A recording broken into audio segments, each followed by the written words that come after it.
Maulid Nabi itu yang kangelan itu Abu Lahab, bukan pengurus NU. Sampai sekarang dalil maulid itu masih pakai Abu Lahab. Jadi ini ya NU itu masuk organisasi yang luar biasa. Abu Lahab itu jadi dalil. Jadi Abu Lahab dengar kalau iparnya, Abu Lahab itu iparnya Aminah, iparnya Sayyidah siapa? Dengar Aminah lahir, nggak punya suami, saking senengnya, candalemnya beliau, namanya Suwaibah, itu dimerdekakan. Ya setidaknya untuk hari Senin tak sebut beliau, karena pas sholat. Nanti Selasa Rebus dan itu dimerdekakan. Saya yang kiai kecil saja nggak bayangkan kalau pagi-pagi tidak punya anak dalam bikin kopi siapa, yang mencucikan siapa, yang nyapu rumah siapa. Tapi Abdullah saking senengnya punya ponakan itu dikasihkan. Sudah Suwaibah kamu pakai saja. Sudah melayani kamu, ngurusin kamu. Jadi saya bayangkan hari itu Abu Lahab itu mungkin bikin kopi sendiri, nyapu sendiri demi ini. Nah itu sama Allah dikenang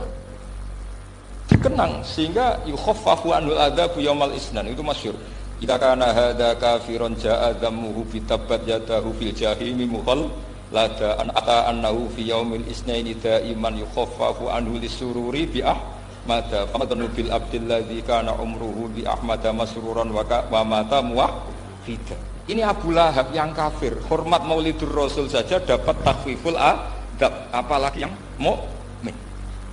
Jadi itu satu-satunya dalil maulid, itu dalilnya Abu Lahab.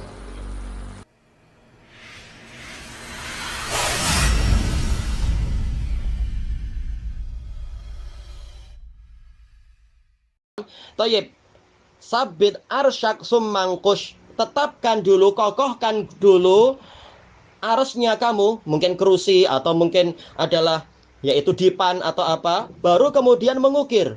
Yaitu sanadnya diperjelas dulu, baru kemudian diambil sisi pendalilan dari asar tersebut atau hadis tersebut. Yang dikatakan bahwasanya, katanya bahwasanya Abu Lahab saking gembiranya ketika diberitahu oleh Suwaibah bahwasanya Aminah binti Wahab melahirkan anak, kemudian diberi nama Muhammad. Lalu Abu Lahab dengan gembiranya dia kemudian memerdekakan Suwaibah, maka dengan sebab itulah Allah Ta'ala setiap hari Isnin itu meringankan siksaan untuknya. Ini bukan ajaran Nabi Muhammad SAW, tidak ada hadis yang sahih Nabi menceritakan itu, tapi ini adalah asar dari Urwah, dan Urwah tidak jumpa Nabi.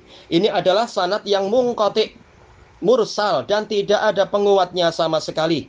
Dan juga justru yang dirojihkan oleh Al-Hafidz Ibnu Hajar rahimahullah, Abu Lahab itu memerdekakan Suwaibah adalah menjelang hijrahnya Nabi Muhammad SAW, bukan ketika Nabi SAW dilahirkan. Jadi Abu Lahab memerdekakannya ini nanti jauh setelah itu. Baik. Bukan ketika Nabi melahir kemudian Suwaibah memberikan kabar gembira, lalu Abu Lahab kemudian memerdekakan Suwaibah dengan sebab gembira, itu bukan. Tapi justru ini nanti jauh setelah Rasulullah besar, setelah Rasulullah jadi Nabi dan sebagainya, setelah Rasulullah SAW hijrah, barulah kemudian Suwaibah dimerdekakan oleh Abu Lahab. Tayyib. Kemudian dari sisi yang lain, Abu Lahab melakukan itu hanya sekali saja di hari Isnin itu. Maka kalau memang kalian ikut Abu Lahab, bukan ikut Nabi juga, ikut Abu Lahab, berdalilkan dengan itu, maka kerjakan itu adalah hari Isnin dan hanya sekali seumur hidup, bukan dirayakan setiap hari Isnin atau setiap 12 Rabiul Awal. Tidak ada satu dalil pun yang menunjukkan Abu Lahab setiap tanggal 12 Rabiul Awal diringankan hukumannya oleh Allah Subhanahu wa taala. Sebagian orang berdalilkan dengan puasanya Nabi di hari Isnin. Tayyib, kalau memang ingin ikut Nabi, puasalah hari Isnin dan tidak lebih. Nabi puasa hari Isnin dan tidak mengatakan bahwasanya setiap 12 Rabiul Awal saya puasa. Tak, tapi hanya puasa hari Senin. Dan bahkan sebagian ulama mengatakan istimbat yang memang sangat mendalam. Yaitu apa? Nabi puasa, padahal dalil-dalil yang ada menunjukkan dilarangnya puasa di hari raya. Makanya Rasulullah melarang puasa di hari Jumat kecuali kalau digabung dengan hari Kamis atau hari Sabtu. Menunjukkan memang dan Rasulullah melarang dan mengharamkan puasa di di hari raya dalam artian yaitu hari tasyrik yang 3 hari, demikian pula Idul Fitri dan Idul Adha. Ini menunjukkan bahwasanya di hari raya memang tidak disyariatkan puasa. Berarti tatkala Nabi puasa di hari Senin, menunjukkan hari Senin bukan waktu perayaan. Jadi Nabi berpuasa bukan untuk merayakan Maulid Nabi.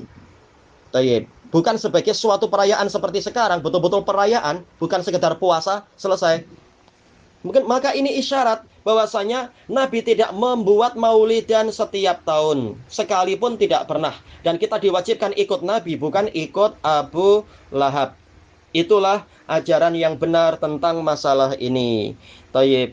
Dan masih banyak jawaban yang lain sudah dibukukan tentang masalah itu di buku-buku para ulama, dan juga alhamdulillah Allah memudahkan untuk saya juga membuat buku tentang sebagian dari masalah ini. Wallahu a'lam. Subhanakallahumma wa bihamdik, la ilaha illa anta, astaghfiruka wa atubu ilaik. Walhamdulillahirabbil alamin. Jazakumullah khairan.